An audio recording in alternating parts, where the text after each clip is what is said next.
오늘 말씀은 복음은 무엇을 겨냥하는가? 복음이 겨냥하는 게 무엇인가? 라는 말씀으로 여러분과 생명의 말씀을 함께 나누겠습니다. 요한 1서를 저술할 당시에 요한이 걱정을 했어요. 사도 요한에게 걱정을 끼쳤던 무리들이 있었습니다. 초대교회 이단. 그들은 이 땅에 육체를 입고 오신 예수님의 성육신을 부인했어요. 그러니까 예수님을 부인한 게 아니라 예수님의 성육신. 그러니까 육체의 옷을 입고 오신 것을 부인한 거예요. 그들은 예수를 가현설이라 그래서 가짜로 환영으로 예수가 실물처럼 보였을 뿐이다. 그렇게 가르쳤습니다. 왜냐하면 신적인 그리스도는 진정한 육체의 그러한 진짜 인간의 몸을 입을 수 없다라는 그 믿음에 근거한 거예요. 왜? 육체는 더러워. 육체를 가지고 사람들은 죄만 져. 육체는 더러워. 물질도 악해. 이렇게 생각한 거예요. 영과 정신만 거룩하다는 거예요. 그래서 지난주 말씀드린 영지주의 시조인 케린투스주의자들은 바로 정말 이 신령한 예수는 처음부터 이런 악한 육체와 섞일 수 없다고 주장을 한 것입니다. 이런 사상이 성도들에게 당시 초대교회에 영향을 미치기 시작했습니다. 이들의 가짜 복음이 전파되면서 신앙생활이 변질되어 가기 시작했습니다. 몸으로 서로 섬기고 형제 사랑을 실천하는 삶의 수준을 낮게 본 거죠. 점점 형제와의 교제와 사귐을 폄하하고 영적인 구원만 강조했습니다. 그들이 중요하게 여긴 것이 바로 영적 지식이에요. 한번 읽어볼까요? 교회사에 나타난 완성된 영지주의자들은 지식, 바로 그노시스를 통한 구원을 강조했습니다. 영지주의자들은 자신들은 다른 이들과 달리 천상적 기원에 관한 통찰력, 이게 지식이죠. 이걸 받았고 죽음을 통해 몸의 감옥에서 벗어나 하늘의 하나님과 하나가 될 특권, 그 특권을 가졌고 우린 그걸 소망한다. 그게 바로 이후에 지금 초기인데 요한일서는 아주 지금 태동되는 시기인데 이게 완성이 되면 이렇게 되는 거예요. 이같이 영과 물질의 날카로운 구별을 주장하는 이원론적 사상 체계는 이미 1세기에도 2세기에 활발하게 나타난 그것이 1세기에도 교회에 영향을 미쳤을 것이다. 그것이 바로 학자들이 주장하는 바입니다. 이미 초대교회 안에 침투된 거짓 교사들은 복음의 결과 구원을 받는다는 진리에 눈 하나 깜빡 안 해요. 왜냐하면 그 구원이라는 것을 그 구원이라는 용어를 자기의 이단 사설에 얼마든지 그걸 왜곡시킬 수 있었기 때문에, 그런 능력이 있었기 때문에 구원받아? 그래, 그 구원은 그런 의미가 아니야, 이런 식으로 얘기할 수 있는 거예요. 그들이 생각하는 구원은 더러운 육체와 관계가 없는 천상적인 구원, 이상적인 구원을 이야기했습니다. 그때 사도 요한은 복음을 전하면서 복음을 전하는 진정한 목적에 대해서 이야기하므로 복음의 본질이 뭐냐 이거. 그래서 이단 사설에 대한 예방주사, 그게 바로 요한일서예요. 요한일서가 우리가 좀 이렇게 편하게 읽을 수 있을 것 같은데 배경을 알면 그게 편한 복음이야. 이단 사설, 당시에 있었던 이단 사설을 그게 점점 번질 것을 염려한 요한이 예방주사를 놓은 거예요. 그게 바로 요한일서입니다. 일종의 변증서예요. 요한일서도 바울 서신만 변증적인 요소가 있는 게 아니라 요한일서도 그래요. 그래서 훗날 교인들이 이단 사설을 만나도 흔들리지 않도록, 그렇다면 사랑하는 성도 여러분, 우리 청소년, 우리 청년 여러분, 결국 그리스도의 복음은 무엇을 겨냥하는 걸까요? 그리스도의 복음은 무엇을 겨냥하는 걸까요? 복음이 화살이라면 어디로 날아가는, 이게 중요한 겁니다. 복음을 전하는데 어떤 영향력이 나타난다는, 복음을 쏘면 어디에 명중이 되냐, 관역이 뭐냐는 거예요. 복음이 날아간 관역이 어떤 모양이 되냐, 이게 바로 이단 사설을 깨는 사도 요한의 질문이었습니다. 복음은 무엇을 겨냥하느냐? 따라해 봅시다. 사귐을 겨냥하는 것. 복음의 목적이 사귐이다. 복음 전달하는 이유? 사귐 때문이다. 사귐이 헬라어로 뭐냐면 코이노니아. 그래서 제가 코이노니아를 검색을 했어요. 그랬더니 코이노니아 파티룸 이게 나오더라고요. 제일 먼저는 파티룸. 그런 코이노니아 아닙니다. 이게 본질적인 의미를 우리가 1절 상반절 말씀 보겠습니다. 시작. 우리가 보고 들은 바를 너희에게도 전함은 너희로 우리와 사귐 코이노니아가 있게 하려 함이니. 복음 전도의 목적이 사귐 때문이라는 것이. 원래 사귐이라는 헬라어는 코이노니아입니다. 다양한 말로 번역되어 있는데 사귐, 교제, 교통으로 번역되어 있어요. 그 밖에 또 있어요. 옛날 한글 성경까지 하면은 많아. 그런데 목사님들 축도할 때 뭐예요? 성령의 마지막에 갑자기 교통 질서가 나오죠. 그런 교통이 아니고 이게 물론 왔다 갔다 하는 건 맞는데 이게 바로 코이노니아. 같은 말이에요. 사귐이에요. 성령의 사귐이. 이게 번역을 이제 교통으로 한 것뿐입니다. 코이노니아 매우 중요한 단어예요. 원래 요한은 요한복음을 저술할 때 앞서서 저술할 때 복음을 설명할 때 사귐이라는 단어를 사용하지 않았어요. 영생이라는 말을 썼어요. 요한복음을 저술할 당시에 이단의 영향이 미미했기 때문입니다. 그러나 가장 늦게 저술된 요한 서신을 쓸 때 상황이 달라졌어요. 교회의 상황이 달라졌어요. 성도들 상황이 달라졌어요. 케린투스의 영지주의적인 가르침이 먹히기 시작한 거예요. 왜냐하면 헬라 세계에 헬라의 정신과 완전히 이게 맞아 떨어지는 그러한 거짓 복음이었기 때문에 그게 먹히기 시작했기 때문에. 심지어 요한이 가르쳤던 교회의 교인들이 케린투스의 가르침을 따라 분리했어요. 분리해서 개척한다고 나가버렸어요. 그런 일까지 벌어졌어요. 큰일 났어요. 그래서 요한은 요한 1서를 쓸 때 가장 마지막에 쓸 때 이 용어 선택에 신중을 가했습니다. 복음을 설명할 때 구원인 영생이나 이런 말보다도 사귐이라는 단어를 적절하게 본 것입니다. 다시 한번 요한 1서 3절, 아까 3절, 1장 3절을 보면 우리가 들은 복음을 너희에게도 전함은 그거죠. 그럼 당연히 나와야 되는 말이 뭐예요? 당연히 나오는 말이 뭐예요? 복음 왜 전해요? 복음 왜 전해요? 여러분 복음 전도해야 되잖아요. 왜 전합니까? 구원을 얻게 하려고 이렇게 나와야 되죠. 근데 요한은 그 단어를 쓰지 않고 구원이라는 단어를 쓰지 않아. 뭐라고 썼어요? 사귐이 있게 하려. 이게 중요한 겁니다. 사귐이 있게 하려. 왜 이렇게 단어를 어렵게 썼을까요? 우리가 그때나 지금이나 들어도 제일 편한 단어가 구원이야. 사실 구원받게 하면 복음 왜 전해? 구원받기 위함이지. 그런데 그게 아니래. 그 말을 안 써. 그게 말이 맞는데 지금 케린투스 주의자들한테는 그런 구원 얘기 이런 걸 썼다가는 밥이 되기 때문에 사귐이라는 단어를 쓴 거예요. 여러분 케린투스 제자들이요, 거짓 교사들이 사귐 없는 구원을 주장했습니다. 여러분 왜 이런 용어를 썼느냐? 따라해봅시다. 사귐 없는 구원은 진짜 구원이 아니기 때문이다. 사귐 없는 구원은 진짜 구원이 아니기 때문에 여러분 이게 감이 팍 오셔야 돼요. 아, 그거구나. 사도 요한이 얘기하고자 하는 구원은 사귐이 있는 구원이었구나. 케린투스 이단주의자들이 말하는 구원은 사귐 같은 거 필요 없어. 여러분 육체를 더럽다고 생각하는데 사귈 때 육체를 가지고 사귀잖아요. 예? 힘들게 사귀잖아요. 그거를 권장하겠습니까? 그러니까 전혀 사귐이 없는 구원을 얘기한 거예요. 그네들은. 그거를 겨냥한 겁니다. 이 영지주의적인 이론은 예수님이 분명히 오래전에 경고한 이론입니다. 지식적으로 성경을 가르쳐요. 성경에 대한 지식을 가지고 귀신도 내쫓고 병도 고쳤습니다. 그런 거짓 교사들에 대해서 예수님 뭐라고 말씀하셨죠? 마태복음 7장 23절에 시작.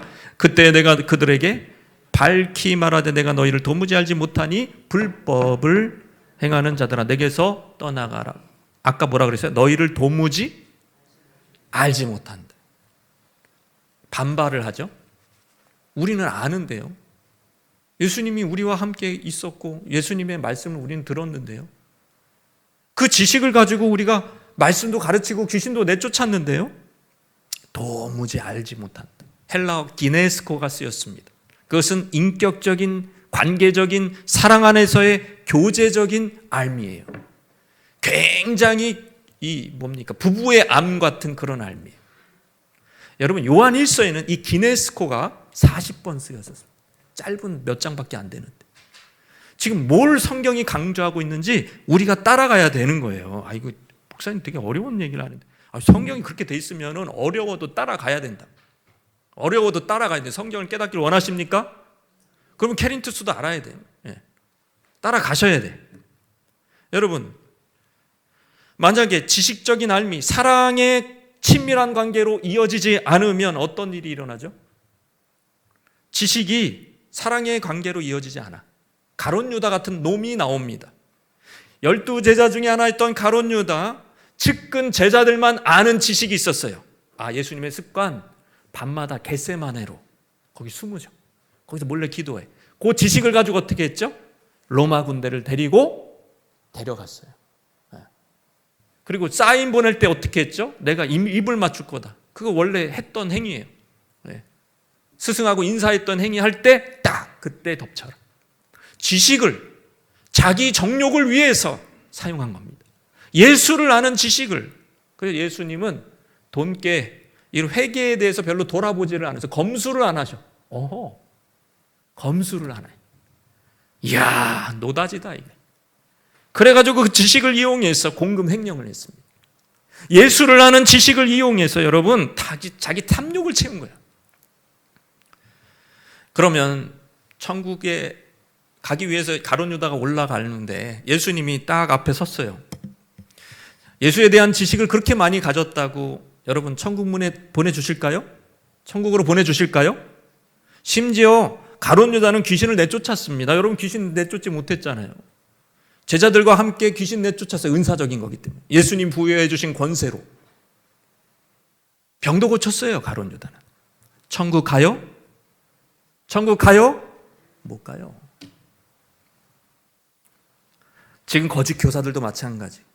영적 지식을 이용해 설교도 하고 사역도 잘하고 성도도 모으고 부자가 됐지만 뒤에서는 불법을 행하는 거예요.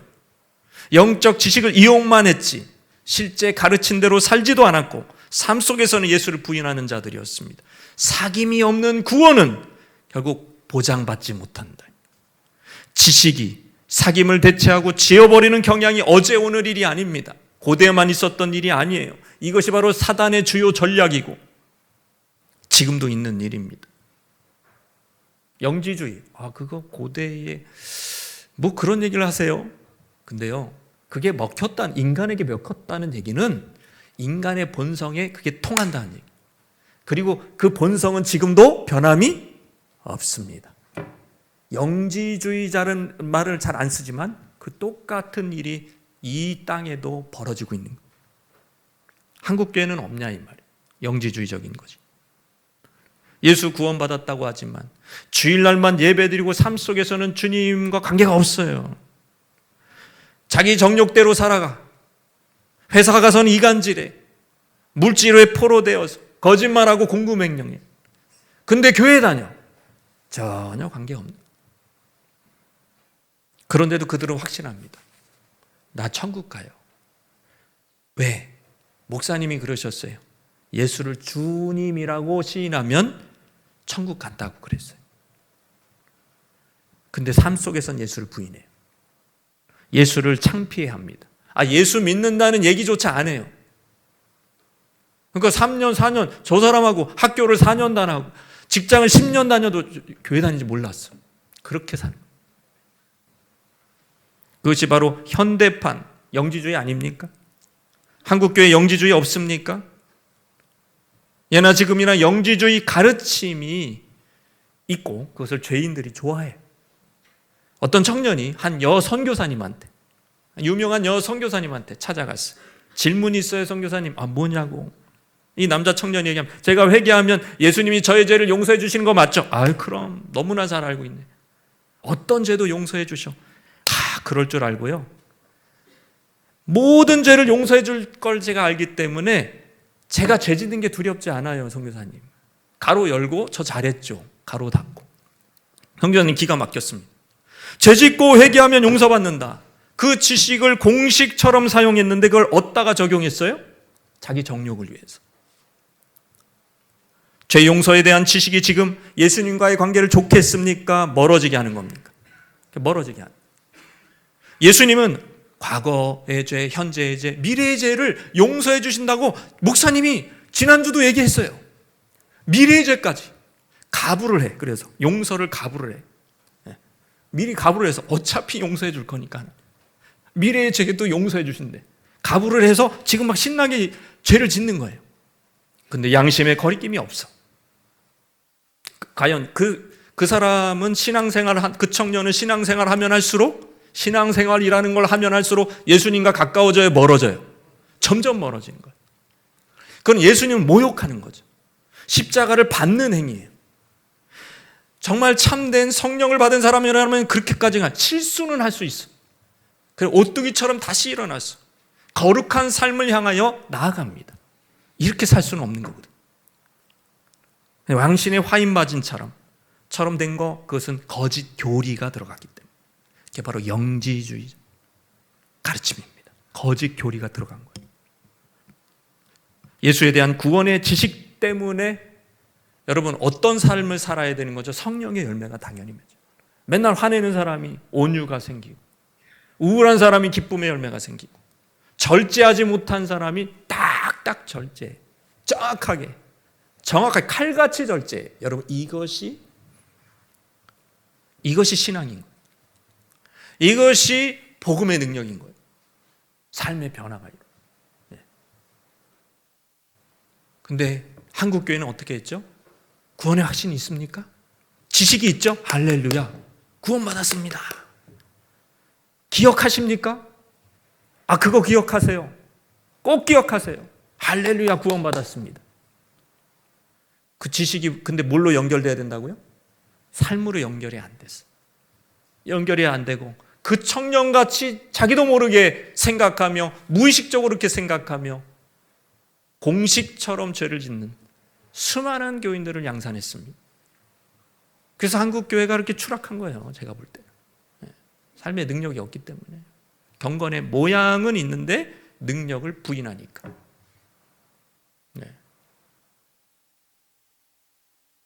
영지주의적인 것들, 그것이 한국 교회를 망치고 있다는 건 분명한 겁니다. 그러니까 우리가 벗어나야 될 부분이 이 부분이에요. 옆에 분에게. 구원은 지식이 아니라 사귐입니다. 지식이 아니라 사귐입니다. 사귐입니다. 그리스도의 복음은 무엇을 겨냥합니까? 두 번째 따라하시겠습니다. 역동적인 사귐입니다. 그냥 사귐이 아닙니다. 여러분, 성령이 주시는, 성령 안에서 역동적인 사귐이 일어나는 게 바로 복음이 그것을 겨냥하는 거예요. 요한일서 3장 1장 3절 말씀 시작. 우리의 사귐은 아버지와 1장 3절 말씀입니다. 우리의 사귐은 아버지와 그의 아들 예수 그리스도와 더불어 누림이라 이거예요. 따라해봅시다. 우리의 사귐은 아버지와 그의 아들 예수 그리스도와 더불어 누림이라. 요한은 너희에게 복음을 전파하는 이유가 사귐 때문이라고 얘기했습니다. 그 사귐은 인간끼리 모여 교제하는 인간적인 사귐이 아닙니다. 아버지와 함께하는 것이고 예수 그리스도와 더불어 함께하는 것입니다. 우리말로 더불어. 이 헬라어 함께, 이거는요, 한번 읽어볼까요? 메타 들어보셨죠? 구글 메타, 그 메타예요. 그 메타가 뭐예요? 쓰여졌잖아요. 메타라는 헬라어는 요한복음 1장 1, 2절에서도 요한이 채택한 전치사였습니다. 전치사 헬라어 메타. 예수님은 태초부터 하나님과 함께 메타 교제하셨다. 함께 교제하셨다. 근데 그냥 함께 있었냐고요. 공간적으로 그냥 함께 있는 게 교제냐고요. 그게 그 메타가 그런 의미만 있는 게 아니라 함께 있을 뿐만 아니라 하나님을 향하여 있고 하나님을 추구했으며 하나님을 위하며 하나님을 사랑하며 이런 메타라는 거예요. 그 함께가. 그래서 임마누엘이 뭡니까? 하나님이 우리와, 예수님이 임마누엘이잖아요. 우리와 함께 한다니까 그냥 함께 있어. 꿔다는 바울자리처럼 보류자료처럼 나 천국 갈 때까지 그냥 보증인으로 옆에 그냥 있는 거야. 그래서 내 천국에 이렇게 보증인처럼 이렇게 있는 거지. 그냥 나랑 관심이 뭐 관계가 없어도 돼. 그냥 있으면 함께 있어. 여기 내 안에 있어. 아무런 상관이 없어. 기도도 안 해. 아무런 상관이 없어. 여러분 그런 메타가 아닙니다.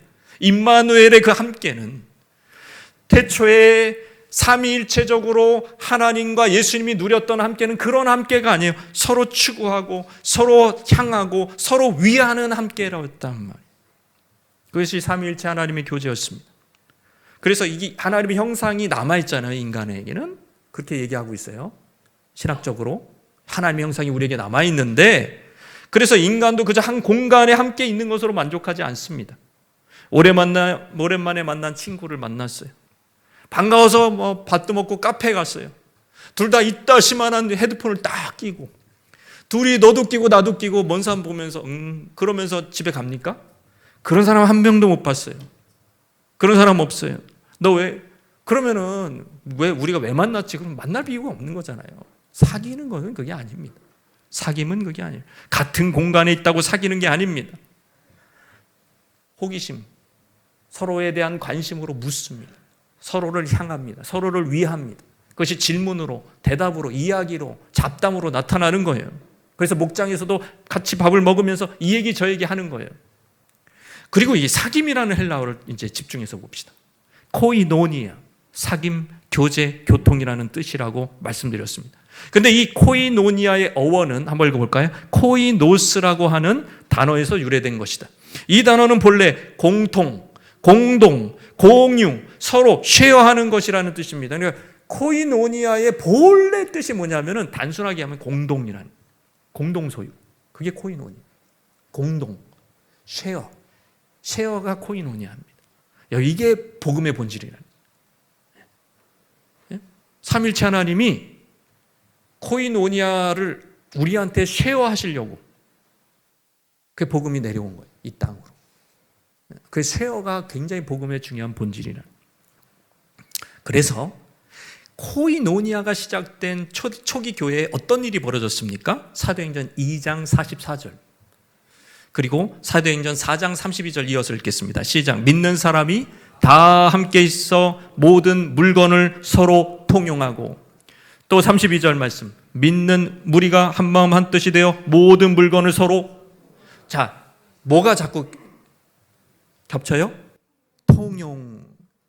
이게 바로 코이노스라는 헬라어예요. 네. 이게 코이노니아가 같은 거예요. 이게 같은 이 아류입니다. 이 같이. 사귐은 원래 그런 의미예요. 공동 소유가 사귐인 거예요. 근데 유대인들이 왜 이 말을 잘 안 썼냐면, 유대인들은 구약에서 전통적으로 조상적부터 이 코이노스라는 말을 부정한 이렇게 썼어요. 부정한. 이게 공동으로 사용하는 거는 좀 부정했나 봐. 나 혼자 사용해야지. 뭐 이렇게 또 바이러스 묻고 그랬는지 부정하다고 그렇게 관용적으로 썼어요. 그래서 이 단어를 잘 안 썼어. 근데 지금 누가 이 단어를 계속 쓰고 있는 거예요? 사도 요한이 써요. 사도 요한이 이걸 쓰는 거예요. 이게 너무 중요하기 때문에. 복음을 설명하는데 유대인이 뭐라고 하든 부정하든 뭐하든 관계없어. 원뜻은 공동이야. 그래서 이걸 계속 쓰는 거예요. 공동. 여러분 제일 사귐이 깊은 가족이죠? 가족은 뭐합니까? 가족은 뭐예요? 물건을 어떻게 해요? 통용하는 게 가족이잖아요. 그러니까 물건을 통용할수록 그게 가족적인 거예요. 네. 물론 저는 통용 안 합니다. 다 없어져. 다 망가지고. 그래서 몰래 숨겨놔요. 이렇게 꾸역꾸역 숨겨놔요. 금방 망가지기 때문에. 근데 어쨌든 통용할 수밖에 없어. 많은 물건. 그게 가족이야. 그 다음에 통용하는 사람이 가까운 사람. 그 다음에 통용하는 사람이 가까운 사람. 가까운 사람수를 통용해요. 그래서 코이노니아의 본질은 서로와 함께 공유하는 것, 쉐어하는 것, 쉐어하는 것. 한 젊은 남녀를 생각해 봅시다. 사귐의 시작은 사랑이겠죠. 사귀고 싶다. 사랑이. 그러면 사귐의 진행이 어떻게 됩니까? 공통점을 서로 찾습니다. 정말 사귀고 싶은 자매를 만난 형제가 자매에게 묻습니다. 말려나, 너 뭐 좋아하니? 응, 오빠 난 피자 파스타 좋아해. 이야, 어쩌면 나랑 그렇게 똑같아. 나도 그런데 주말에 끝내주는 피자집이 있어. 시카고 뉴욕 피자집에 가서 우리 한번 먹어볼까? 말려나? 너 취미가 뭐니? 그냥 걷는 거 좋아해. 이야, 어떻게 이렇게 심플한 게 나랑 똑같냐? 나도 맨날 광화문 걸어. 청계천으로 해서 우리 같이 한번 걸어보자. 이렇게 되는 거예요. 함께 하는 것이 사귐의 국룰인 거죠. 인격적인 하나님과 우리와의 사귐도 비슷하게 흘러갑니다. 하나님은 우리가 하나님의 자녀가 된 것으로 만족하지 않아요. 우리의 이름이 주민등록, 천국 주민등록증에 기재된 걸로 만족하지 않는단 말이에요. 하나님도 그렇고 사실 우리 영혼도 그렇고. 그래서 우리가 예수 믿으면 하나님이 두려워하지 말라. 우리의 삶에 개입하십니다. 내가 가진 고작 이 거룩한 그런 관심사가 아니야. 나는 막 맨날 무슨 건강 문제, 돈 문제, 뭐 관계 문제 막 이런 거 가지고 막 고민하는데 하나님이 들어오세요. 두려워하지 마라. 평안을 주십니다. 여러분 이게 쉐어예요. 아니 뭐 우리한테까지 그렇게 해. 그죠? 천상에 계신 분이잖아요. 뭐 그런 것까지 관심을. 코이노니아 복음은 그런 거예요. 코이노니아의 복음은 그런 거예요. 거기까지 관심을 가지셔. 그런데 우리는 어떻죠? 우리도 하나님에 대해서 관심을 갖기 시작해요. 말씀을 읽기 시작해요. 말씀을 사모하기 시작해요. 그러니까 하나님의 나라와 하나님의 뜻에 대해서 내가 알고 싶어. 여러분 그게 바로 사귐이에요. 예? 청년들이 사귀어서 결혼하는 것처럼 그런 과정이 하나님과 우리 사이에서도 일어나는 겁니다. 여러분 그 전에는 우리는 죄인이었어요. 하나님이 나를 어떻게 심판하신 거 아니야 이러면서 원수된 관계였단 말이에요. 근데 이게 예수 그리스도의 피로 가까워지고 사귀기 시작하는 거예요. 여러분 그 사귐의 순간을 기억하십니까? 제 인생에서 이 사귐이 시작될 때 모태신앙이었지만 이제 20살, 19살에 처음으로 20살에 사귐이 시작할 때 너무너무 기쁜 거예요. 이거였구나. 여러분 사도 요한이 영생을 뭐라고 정의하고 있어요? 영생은 그저 영원히 사는 거예요? 쭉 계속해서 사는 거예요? 예? 무한대로 사는 거예요? 그게 영생이 아니고 곧 유일하신 참 하나님과 영생은 그 보내신 자 예수 그리스도를 아는 것이 영생이라 그러잖아요. 아는 것이다. 기노스코 하는 것이 영생이라 그러잖아요. 예. 친밀하게 사귀는, 교통하는 거예요. 그래서 교통이라는 번역이 나쁘지 않아. 교통이 뭐죠? 왔다 갔다 하는 거죠. 교통이 그런 거잖아요. 왔다 갔다 하는 거잖아요. 그게 바로 교통이에요. 그게 사귐입니다. 진정한 사귐은 그래서 여러분 교통하는 거예요. 공유하는 것이고 하나님과 그렇게 공유하기를 주님의 이름으로 축원합니다. 그러니까 다윗은요 그렇게 바쁜데 우리가 다윗보다 바쁠까요? 나라를 다스리는데. 근데 주야로 묵상하고요. 하나님에 대해서 알고 싶고요. 기도했던 것입니다. 사귀는 거예요. 사귀는 거예요. 그것이 신약적으로는 따라서 성령의 교통하심. 성령이 우리가 성령으로 기도하면 성령이 역사하시고 성령 안에서 신령한 사귐이 가능해지는 것입니다. 성령이 임하면 하나님 더 알고 싶고 그 기도의 자리를 떠나기가 싫어. 그 정도로 하나님을 사랑하는 마음이 강력해지는 거예요. 이 교통하심으로 삶의 변화가 일어나기를 주님의 이름으로 축원합니다. 신령한 변화가 이제 지금 신약의 공동체에서는 물질적인 나눔까지 일어났어요. 그러니까 이 테린투스들이 물질을 되게 싫어했는데 물질의 변화까지 일어났어요. 물질 세계의 변화까지 일어났어요. 이것이 바로 복음의 능력이라는 것입니다. 사귐으로 변화가 되는 것입니다. 이것이 바로 선교적인 사귐이고 땅끝까지 하나님을 섬길 수 있는 사귐이고 사귐의 체질로 성령으로 말미암아 변화되시기를 주님의 이름으로 축원합니다. 마지막으로 그리스도의 복음은 무엇을 겨냥하느냐? 따라해 봅시다. 확장된 기쁨의 사귐 공동체. 결국 교회를 겨냥하는 거예요. 이게 바로 교회입니다. 확장된 사귐 공동체. 그건 기쁨의 공동체. 사귐의 궁극적인 목적은 기쁨입니다. 요한일서 1장 4절 말씀에 자 시작. 우리가 이것을 쓰면 우리의 기쁨이 충만하게 하려 함이라. 결국에는 사귐, 그거는 기쁨이라. 정말 기쁨을 가져다 주는 게 뭐죠?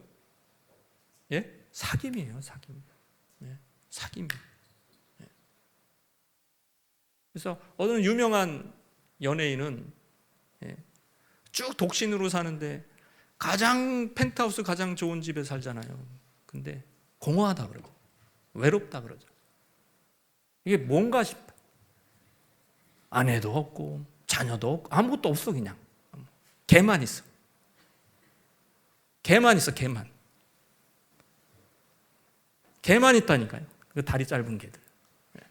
개만 있어. 외롭다는 거예요. 여러분, 기쁨을 주는 게 뭐예요? 사귐이에요. 사귐이 기쁨을 주는 거예요. 그거를 대체할 수는 없어.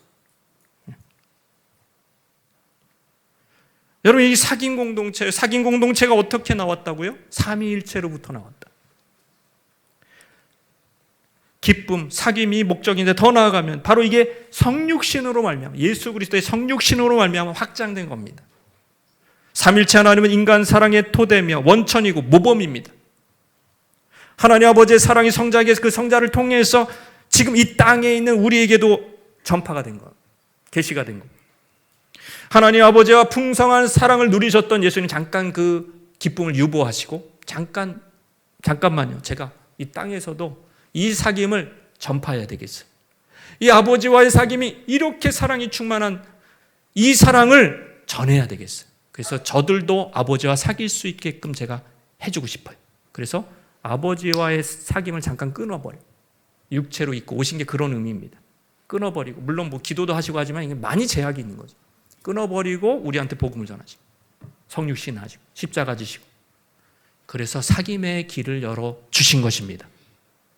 예수 믿고 그냥 천국으로 홀라당 올라가는 게 목적이 아니고 영생은 아버지와 사귀기 위해서, 자기가 예수 그리스도께서 삼위일체 하나님께서 그 안에서 예수 그리스도께서 하나님 아버지와 누리셨던, 성부와 누리셨던 그 기쁨, 그 사랑을 누리게 하기 위해서 오신 거라. 그 우리 신앙의 목적이 뭐가 된? 결국 복음이 겨냥하는 게 뭐냐는 거예요. 오버플로어예요. 여러분, 그냥 이런 식으로 얘기하는 사람들이 있어. 신학자들도 이런 걸 다 정리해놨어. 뭐냐면, 하나님 외로워서. 예? 자, 외롭게 자란 사람이 막 자녀를 많이 또 두고, 막 맨날 친구 많이 두고, 뭐 그런 개념이라는 거예요. 하나님 외로워가지고, 그래서 막 이게 사람들을 창조하시고, 막 있을지어다. 막 그래가지고, 막 세상을 창조하시고, 인간들을 이렇게 많이 창조하시고. 그게 아니에요. 외로워서 그런 게 아니에요. 따라해봅시다. 오버플로우. 넘쳐서, 흘러 넘쳐서, 쭉 하나님의 생명의 사랑이 흘러 넘쳐서 밑으로, 그게 우리까지 오는 겁니다. 우리는 무슨 책임이 있어요? 결국 교회는 복음 전도에 책임이 있는 거죠. 왜? 그거는 구걸하는 게 아니에요. 예? 갑자기 잘해주는 사람, 똑똑한 사람은 나한테 잘해주는 사람을 삐딱하게 봐요. 똑똑하지 않은 사람이 나 같은 거 좋아. 자존심이 낮은 사람이, 자존감이 낮으면 너무 좋아해. 나 같은 걸 이렇게 좋아해 주다니. 예? 사기꾼인지도 모르고. 좋아해. 여러분, 똑똑한 사람은 그렇게 안 해요. 뭔가 의도가 있는, 결핍이 있는 거예요. 그렇게. 그 사람이. 동기가 있는 거예요. 근데 우리가요, 교회가 막 전도해라. 우리 교회가 이렇게 자리가 비고, 빈 자리가 몇 개 되네요. 채워야 되고, 교회가 부흥하기 위해서 전도하는, 아닙니다, 여러분. 부족해서 전도하는 게 아니에요. 오버플로우해서 전도하는 거예요. 넘쳐서 전도하는 거란 말이에요.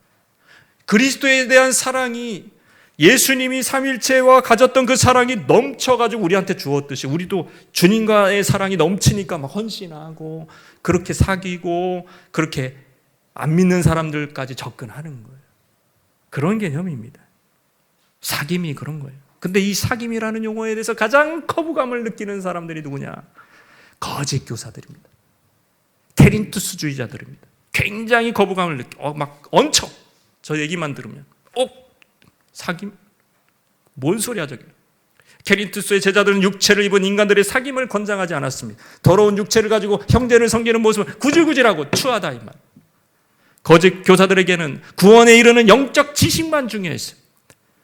교회가 가시적인 육체를 가지고 함께 모여 장소에 모여 떡도 떼고 침도 튀기면서 기도하는 모습은 꼴보기 싫은 거예요. 저런 기독교는 고상하지 않다 이거. 우리가 싹 기독교를 바꿔야 되겠다. 케린투스와 그 후손들 영지주의자들의 이론입니다. 그러나 진정한 코이노니아, 교회의 모습은 어떤 모습이었습니까? 사도행전 2장 42절 말씀이요. 자, 시작. 그들이 사도의 가르침을 받아, 이게 사도적 가르침이 중요해요. 그 다음에 서로 교제하고, 이게 코이노니아입니다. 여기서 헬라어 코이노니아가 쓰여 있어요. 그 다음에 떡을 떼며, 코이노니아의 모습이 뭐죠? 떡을 떼며 오로지 기도하기를 힘쓰니라. 식탁 봉사하며, 집사라는 의미가, 헬라어 의미가 바로 식탁 봉사예요. 그게 집사직이에요. 원어적인 의미가 그래요. 손으로 떡을 때려, 아이고 구질구질해. 씻지도 않았어. 그 전통, 예수님의 제자들의 전통은 손을 잘 안 씻어. 씻지도 않아. 그런 손으로 막 떡을 떼줘. 케린티스주의자들은 그 손과 발로 죄나 짓지 저거. 경멸스럽다 진짜. 이루고 거기에 또 따라가는 거룩한 척하는, 의롭다고 하는 사람들은 또 거기 그 케린투스한테 또 따라가는. 여러분, 근데 성도의 아름다운 교제가 지금 이렇게 쓰여져 있죠. 서로 교제하고 떡을 떼고 구질구질하게. 방앗간 갔다 와요. 한국식으로 얘기하면 떡을 떼고 방앗간 갔다 와야 돼. 구질구질해 한마디로. 떡을 떼고, 게다가 여러분 뭐예요? 기도하기를 힘쓰니라. 서로 목장에서 기도 제목을, 우리 중보기도 너무 타이밍이 좋다. 우리 중보기도 부장 세우기를 바랍니다. 그 기도하는 거예요. 기도 제목 나누는 거, 이것도 교제는 거예요. 이게 바로 코이노니아, 삶을 쉐어하는 겁니다. 우리 청년들도 삶을 쉐어하는 거예요. 서로 기도 제목을 공유하고, 그게 실제적인 모습이었습니다. 우리 교회는 균형이 맞는 것 같아요. 예배를 드리고 그냥 다 막 큰 교회들 보면 그냥 다 대부분 흩어져. 소수만 남아서 식당 가서 밥 먹고 소수만 있다 그냥 가요. 주일날 얼마나 아름다운 모습입니다. 근데 그것을 위해서 수고하는 분들이 있어요. 코이노니아 하는 것입니다. 얘기를 들어보니까 설거지 하는 사람이 없대. 우리 코이노니아 하시기 바랍니다. 코이노니아. 그래서 날에도 들어가야 되나? 내가 좀 더 빨리 준비를 하고, 저 강의 준비, 설교 준비 좀 더 빨리 준비하고 좀 내가 들어가야 되나? 한 10번 생각했어요. 언제가 갈지도 모르겠습니다. 설거지 할 사람이 없다. 설거지 할 사람. 설거지 하시기 바랍니다. 코이노니아, 육체로 하는 거예요. 구질구질한 게 아니에요. 목장에서 삶을 나누는 거, 코이노니아. 어떤 목장? 예전에 제가 경험한 목장은 목장에서 삶을 나눴는데 망했어. 그 사람이. 사업체가 망했어. 버스 탈 돈도 없어. 맨날 걸어 다녔대. 그 목장에 어떻게 했냐면, 그 목장이 쌀자루를 계속 공급해줬대. 반찬 공급해주고 일어날 때까지. 그래서 사업체 했던 분이기 때문에 또 일어났어. 그때까지 눈물을 흘리면서 간증하시더라고요. 그런 일이 교회입니다. 그게 바로 교회입니다. 현대교회는 어떻습니까? 예배 잘 드리고 말씀 아멘 은혜 받았습니다. 그러면서 몸은 부딪히지 않아요. 그리고 빠이빠이해요. 영지주의적인 교회로 바뀌고 있어. 영지주의적인 교회. 나 하나님하고 교제했어. 예배드렸어. 끝. 인터넷으로도 뭐 예배드려. 그거는 완전 최첨단 연지주의지. 최첨단 연지주의. 케린투스주의지 그게 바로. 하나님의 받은 은혜로 오버플로잉해서 우리의 삶으로, 나눔으로, 식당 봉사로, 또 주차 봉사로, 교회를 섬기는 일로, 성도를 섬기는 일로, 가난한 우리 성도를 먼저 섬기고, 또 그것이 퍼져서 또 우리 이웃을 섬기는 저와 여러분의 모습 되시기를 주님의 이름으로 축원합니다.